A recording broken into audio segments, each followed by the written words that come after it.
Bonjour à toutes, bonjour à tous, j'espère que vous allez bien. On est aujourd'hui le mardi 12 août 2025 et aujourd'hui on va parler d'une expression qui est on ne change pas une équipe qui gagne. Mais avant ça, on va continuer notre tour de Paris avec le 17e et le 18e arrondissement. Hier on a parlé du 15e et du 16e. Aujourd'hui 17 et 18. Alors le 17e arrondissement, c'est un arrondissement un peu spécial parce que il est en fait divisé en deux parties. Il y a une partie au sud-ouest qui est plutôt bourgeoise, plutôt tranquille, avec de beaux immeubles haussmanniens, et une partie plutôt populaire au nord-est. Et c'est un quartier très sympa. Alors, le sud-ouest, comme je vous disais, il y a de magnifiques immeubles haussmanniens. Les immeubles haussmanniens, ce sont les immeubles typiques de Paris et on les doit au baron Haussmann. Donc les immeubles, ou plutôt le baron, a donné son nom aux immeubles. Dans cette partie du sud-ouest du 17e arrondissement, vous allez pouvoir trouver par exemple l'avenue de Wagram. Cette avenue, avec l'avenue des Ternes, eh bien, elle est très bien pour faire les boutiques. Il y a d'ailleurs ici la Maison du Chocolat. C'est une boutique qui est très bien parce qu'elle fait de très bons chocolats. Oui, j'aime bien le chocolat. Je sais que j'en ai déjà parlé hier avec Patrick Roger. Eh bien, aujourd'hui, une autre marque de chocolats qui sont très bons, la Maison du Chocolat. Si vous descendez un peu l'avenue des Ternes vers le périphérique, vers le nord-ouest, eh bien vous allez tomber sur un quartier avec beaucoup de primeurs, beaucoup de métiers de bouche. Les métiers de bouche, c'est tout ce qui touche à la nourriture. Donc il y a des primeurs, des boucheries, des charcuteries, des pâtisseries, poissonneries, il n'y a que du haut de gamme dans cet endroit. C'est autour de la rue Poncelet, et les boutiques, au lieu d'être uniquement à l'intérieur, eh bien elles ont des étals qui sortent sur la rue. C'est comme un marché éphémère, mais c'est tous les jours. C'est un quartier où les prix sont assez chers, même très chers pour la nourriture, mais tout est très bon. D'ailleurs, si vous voulez aller voir un marché couvert, un autre marché couvert de Paris, qui est assez sympa, eh bien c'est le marché des Batignolles. C'est dans le 17e arrondissement. Le marché, je vous rappelle ce que c'est en deux mots. C'est une tradition française. Dans quasiment toutes les villes de France, il y a un marché. Et ce sont des producteurs, des commerçants qui se retrouvent sur une place, généralement la place du village. Ils montent des tentes, ils montent des tables et ils vendent leurs produits. En général, en France, les marchés sont très sympas et c'est vraiment une tradition française que d'aller faire le marché une ou deux fois par semaine. On va continuer dans ce quartier en revenant un peu vers la porte Maillot, où vous allez trouver ici le Palais des Congrès. Le Palais des Congrès, c'est un espace où il y a beaucoup de spectacles. Ce palais peut organiser des concerts, des spectacles de danse, il y a des cinémas, il peut y avoir des opéras qui ont lieu. En tout cas, beaucoup de spectacles à l'année.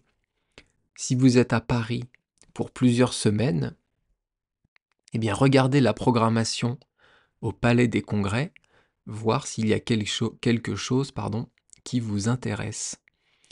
Ça, c'était pour le sud-ouest, donc le quartier plutôt cher, plutôt bourgeois. Et maintenant, au nord-est de l'arrondissement, qu'est-ce qu'on va retrouver? Un quartier beaucoup plus populaire. un quartier avec des boutiques qui sont moins chères, où la vie est moins chère et où il y a un mélange de population. Il y a une mixité beaucoup plus grande.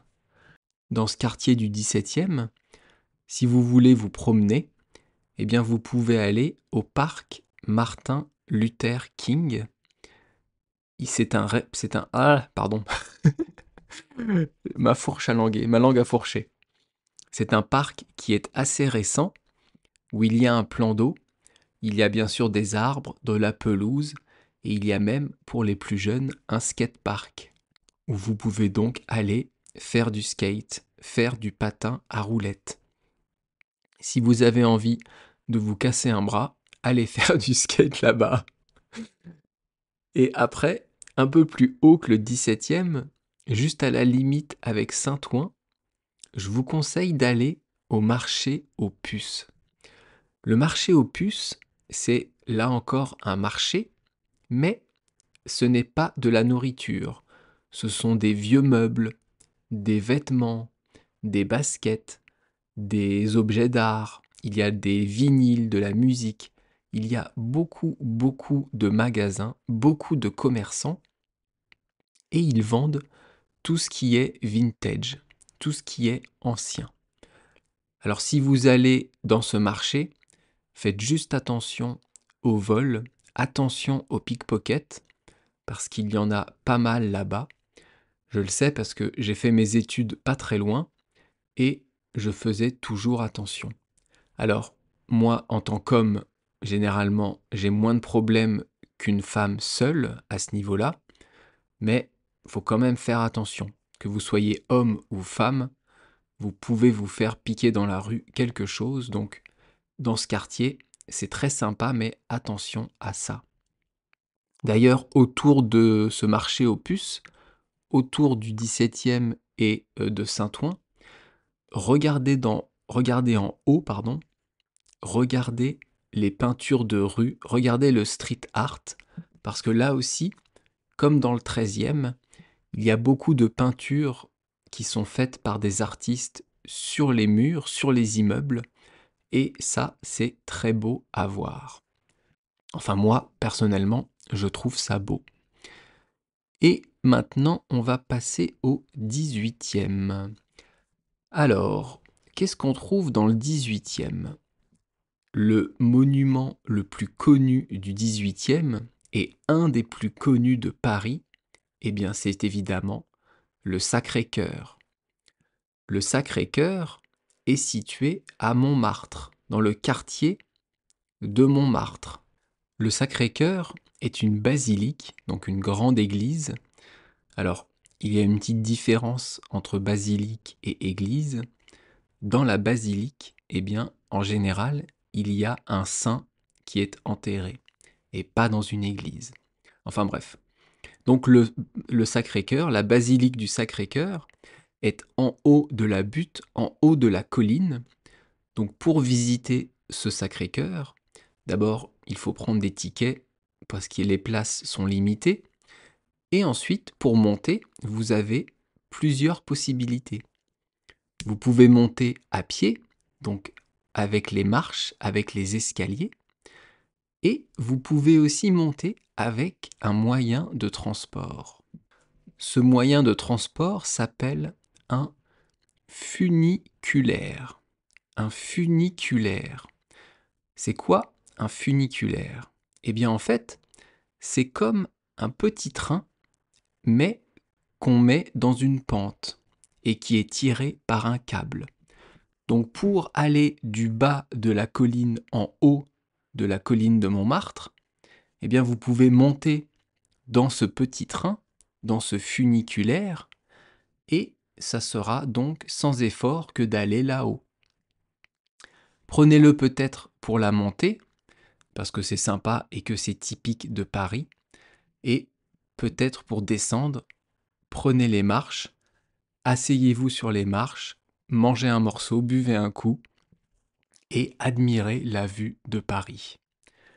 D'ailleurs, dans ce quartier de Montmartre, eh bien, vous allez retrouver une ambiance de village. Un peu comme dans le 13e à la butte aux Cailles, à Montmartre, on trouve une ambiance de petit village qu'on ne trouve pas ailleurs à Paris. Alors bien sûr, il y a beaucoup de touristes, mais quand même, dans les périodes un peu moins touristiques, eh bien on retrouve cette vie, on retrouve ce sentiment de village. Le quartier est magnifique, les maisons, les immeubles sont magnifiques, et il y a même des vignes. Il y a du vin qui est produit à Montmartre. Je ne sais pas combien il y a de pieds de vigne. Je crois que c'est 2 ou 3 000, je sais plus. Attendez, je vérifie. Eh ben non, même pas. Il y a 1700 pieds de vigne. Donc vous voyez, c'est très petit, mais quand même, on fait du vin à Montmartre. On fait du vin dans Paris. Et oui, on est français, on adore le vin. Et tous les ans, eh bien, quand le vin de Montmartre est prêt, il y a dans tous les cafés du coin la dégustation du vin de Montmartre.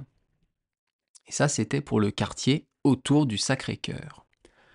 Le 18e, là aussi, il y a différentes zones. Plus à l'est, vous allez retrouver un quartier qu'on appelle Barbès. Alors ce quartier, il y a là-bas une population qui vient essentiellement d'Afrique du Nord et d'Afrique, on va dire peut-être tout ce qui est Côte d'Ivoire, Gabon, enfin la partie ouest.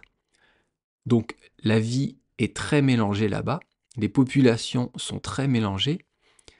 C'est aussi un quartier avec une bonne ambiance, mais peut-être pas le premier quartier à visiter quand on vient à Paris. Pourquoi? D'abord parce que il n'y a pas de monument très connu dans le quartier de Barbès, et ensuite parce que certains touristes pourront se sentir en insécurité dans ce quartier. C'est vrai que c'est pas le quartier le plus sûr de Paris. Nous, en tant que Français, ça va, on est habitués, mais certains touristes, je pense à des touristes asiatiques qui aiment la sécurité, qui aiment la propreté et peut-être le calme, dans ce quartier, ils ne vont pas forcément se sentir bien. Et avec ça, on a fait notre petit tour rapide du 17e et du 18e arrondissement. Donc on passe à l'expression du jour, on ne change pas une équipe qui gagne. On, c'est un pronom personnel, et c'est un pronom personnel singulier à la troisième personne. C'est comme il et elle. En fait, la troisième personne du singulier, il y a trois pronoms. Il, elle et on.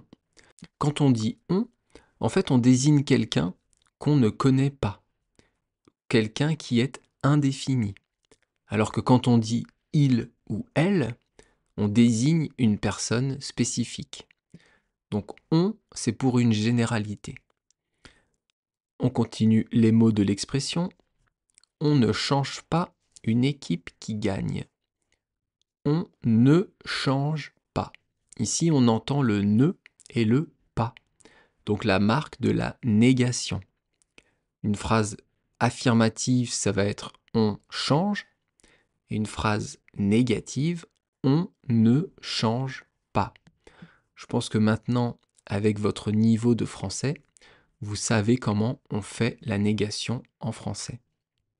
Et changer, eh bien, c'est quoi? Changer, c'est transformer quelque chose.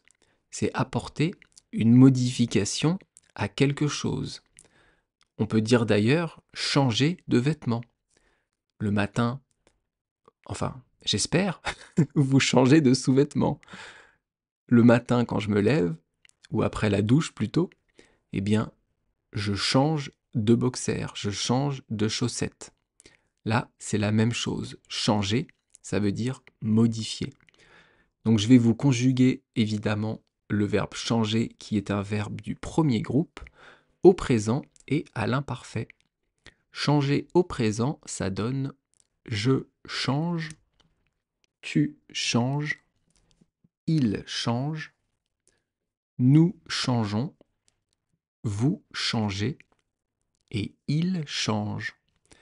Et à l'imparfait, je changeais, tu changeais, il changeait, nous changions, vous changiez et il changeait. Ensuite, dans l'expression, on a une équipe. Une équipe, alors, déjà c'est un mot féminin, puisqu'on a l'article une devant, et équipe, c'est un groupe en fait de personnes qui vont travailler ou qui vont jouer ensemble. Une équipe de football, eh bien c'est 11 joueurs qui vont jouer ensemble, qui vont travailler, qui vont essayer de battre l'adversaire ensemble. Une équipe dans une entreprise, c'est un groupe, c'est plusieurs salariés qui vont s'associer, qui vont travailler ensemble pour faire quelque chose de spécial, travailler sur un projet spécifique. Et enfin, il nous reste 2 mots dans l'expression « on ne change pas une équipe qui gagne », le qui est un pronom relatif. Il introduit donc une proposition relative suite à la proposition principale. Décidément, ce qui, on le voit beaucoup. Il faut vraiment que je fasse un podcast spécifique là-dessus. Ne vous inquiétez pas, je l'ai noté. On aura plein de choses à faire après les arrondissements de Paris. Et gagne, c'est un verbe qui est ici conjugué au présent.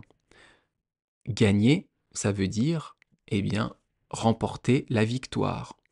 Le foot tout à l'heure, l'équipe de foot qui gagne, comme l'équipe de France, bien sûr, comme le PSG, il va gagner le match quand il aura marqué plus de buts que l'adversaire.